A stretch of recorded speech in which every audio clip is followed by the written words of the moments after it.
یہ وہ عشرہ ہے جو جہنم سے آزادی کا عشرہ۔ کہ کسی کو اس بات کا علم ہو کہ جہنم ہے کیا جس سے یہ عشرہ ہمیں بچا رہا ہے، تو اس عشرے کی اہمیت اور بڑھ جاتی ہے۔ اللہ تعالیٰ نے کافروں، مشرکوں، منافقوں اور دوسرے مجرموں اور گناہ گاروں کو عذاب اور سزا دینے کے لیے آخرت میں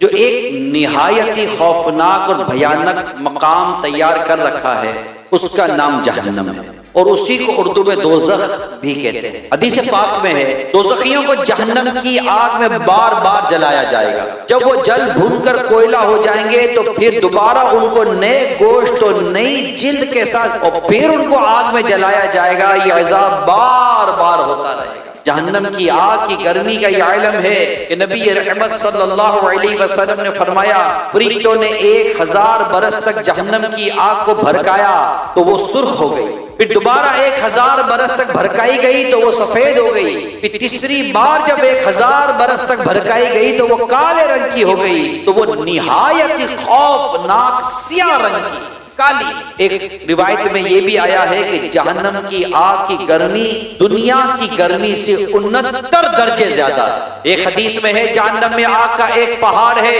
جس کی بلندی 70 برس کا راستہ ہے، دوزخیوں کو اس کے اوپر چڑھایا جائے گا تو 70 برس میں وہ اس کی بلندی پر پہنچیں گے، پھر ان کو اوپر سے گرایا جائے گا یہاں تک کہ وہ 70 برس میں نیچے پہنچیں گے۔ اسی طرح ہمیشہ ان پر عذاب جاری رہے گا۔ جہنم کا جو سب سے کم عذاب جو کتابوں میں لکھا ہے وہ یہ ہے کہ سب سے کم گناہ گار کو جہنم کی آگ کی جوتیاں پہنا دی جائیں، جس سے اس کا دماغ پتیلی کی طرح کھولتا ہوگا اور وہ سمجھے گا کہ سب سے زیادہ عذاب مجھے کو دیا جائے۔ میرے پیارے اسلامی، ہمارے نازک بدن جو دنیا میں آگ کی چنگاری ہے اس کی تکلیف برداشت نہیں کر سکتا۔ اگر